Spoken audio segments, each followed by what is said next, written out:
Donc bonjour, content de vous retrouver, c'est Osiris. Ce sera une vidéo très courte sur les manipulations climatiques dans toute leur splendeur, hein. Vous savez, il y a beaucoup de censure sur YouTube, hein, d'où la présence du masque, d'où la présence de l'homme en noir, hein. Et dans les semaines à venir, attendez-vous à avoir ma chaîne exclusivement en mode privé.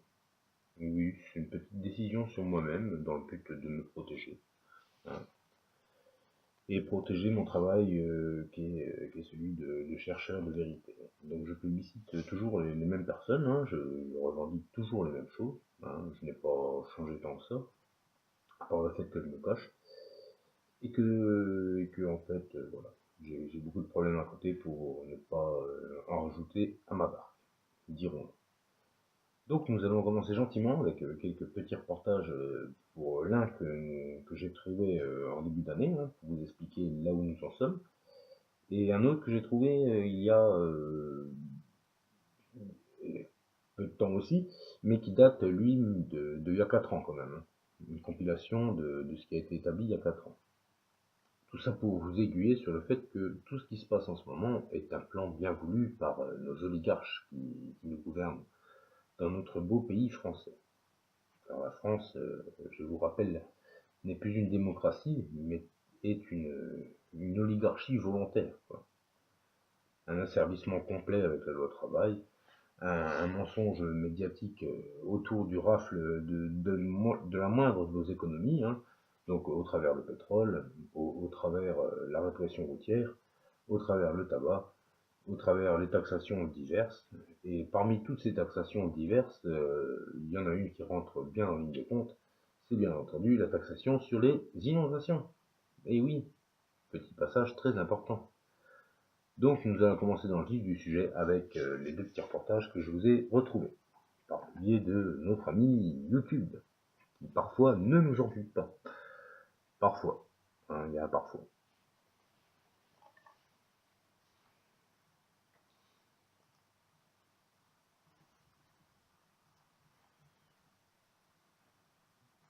La nouvelle taxe inondation fait parler. La GEMAPI, gestion des milieux aquatiques et prévention des inondations, ne laisse pas indifférent.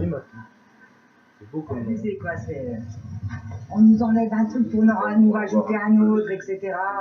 Ça n'arrête plus, quoi, les taxes. Je crois que ça passe à travers nos assurances, déjà, divers, c'est varié, et un peu plus, un peu plus, un peu plus, bon, c'est toujours trop. Le net, c'est un club, ça appartient normalement à l'État. Alors bon, vous croyez qu'on peut passer? Si c'est vraiment utilisé, non, ça dérange pas. 5 ou 10 euros, non, c'est pas énorme. Ça veut dire qu'on a construit des habitations sur des zones qui sont inondables et maintenant il faut rattraper. Voilà. Les élus ont voté la mise en œuvre de ce nouveau prélèvement, appuyé sur la taxe d'habitation, les taxes foncières et la cotisation foncière des entreprises. Il devrait, selon les estimations annoncées, en coûter entre 20 et 25 euros annuels par foyer fiscal. L'agglomération de Montpellier, aujourd'hui devenue métropole, consacre depuis plus de 10 ans environ 3,5 millions d'euros par an à la construction d'ouvrages de prévention.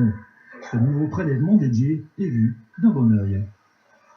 Le sujet est quand même d'importance. Si on se souvient d'octobre 2014, à Grabel ou à Juniac, il y a eu des dégâts conséquents, voire même un peu avant à Montpellier où il y a eu des morts.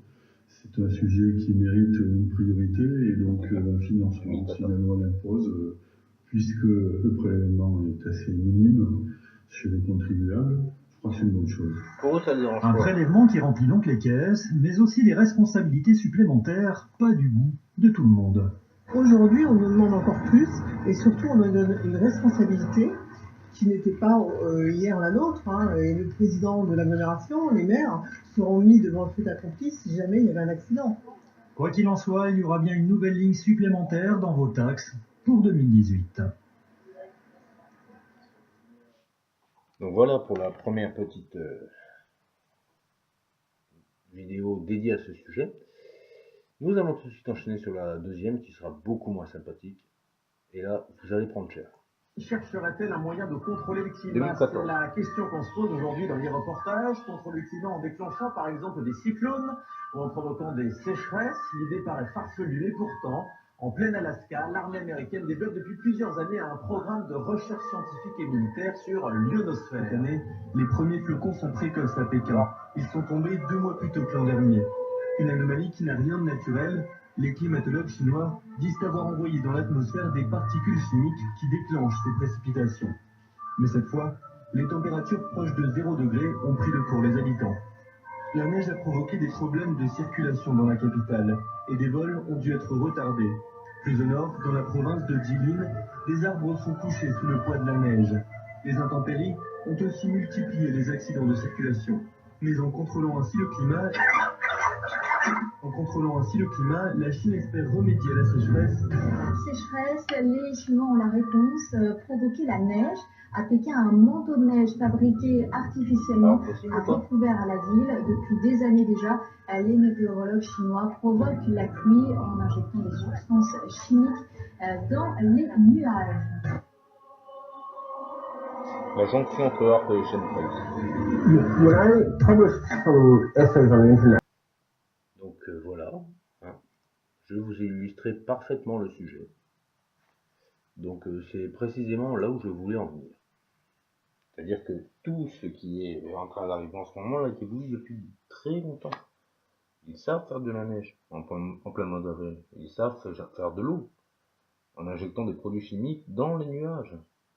Donc les projets qui sont conjoints tels que HARP, la manipulation de l'ionosphère, plus la manipulation des nuages, vous donnent des intempéries. On remarquera que les orages en France sont très violents. Ils ont des épisodes de pluie et de très grosses pluies qui vont être du genre diluviennes, hein, permettant justement une inondation. Les pluies seraient moindres si elles étaient espacées et si elles étaient moins intenses. Mais ce n'est pas le cas. Ce qui prouve que ce que je vous dis est vrai. Ils manipulent le climat dans le but de vous taxer. Voilà. Donc c'était Osiris, hein. Je fais ma petite parenthèse. Donc je vais vous rappeler les 2 projets qui sont en cours, hein. HARP, il s'agit de nettoyer une partie de l'ionosphère, hein, qui fait partie de l'atmosphère, une partie d'une certaine hauteur, qui va vous nettoyer le ciel, qui va vous faire une sorte de trou dans le ciel. Après avoir eu ce trou, on peut donc ensemencer vis-à-vis des chemtrails. Donc on va épandre avec les avions différentes substances qui vont, elles, attirer les précipitations et les permettre de tomber à certains endroits dédiés. Voilà. C'est ce pourquoi vous êtes tous inondés en France. Donc c'était Osiris, nous nous retrouverons bientôt, toujours sous le même profil, hein. Mon masque ne me permet pas de voir, ce qui me permet, au moins en tout cas, d'être à l'intérieur de moi, et de penser avec le cœur ce que je vous dis. Donc le bonheur sur vous, sur vos familles, prenez bien soin de vous, et bon, les prochains épisodes seront dédiés aux pubs intempestives sur internet, à votre vie marque repère, hein. Je vous expliquerai un petit peu le pourquoi, et un petit peu toutes les manigances qui nous ont menés jusqu'ici. Donc le mot d'ordre des prochaines vidéos sera c'est ce qui vous a mené ici, quoi. Et quoi qu'il arrive, vous ne sortirez pas indemne. Donc voilà. Ce sera des vidéos assez chocs, et c'est ce pourquoi je vais passer en mode privé. Parce que je ne mâcherai pas mes mots vis-à-vis de vous.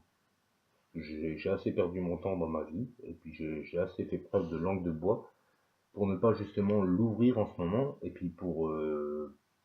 il y a des gens sur YouTube qui font du voice, et qui m'énervent foncièrement, qui sont tout le temps dans la discréditation des gens comme moi, qui voient les choses, qui ressentent les choses, et qui songent que les choses ne sont pas normales, et ces gens-là sont tout le temps dans la rêve.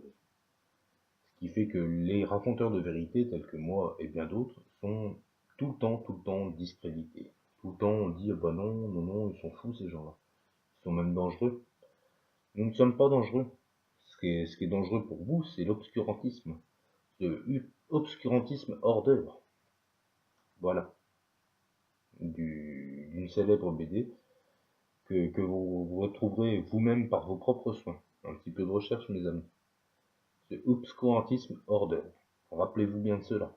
Voilà. Portez-vous bien, le bonheur soit sur vous, et je vous aime fort. C'était Osiris. C'était Dark Ziris. À bientôt.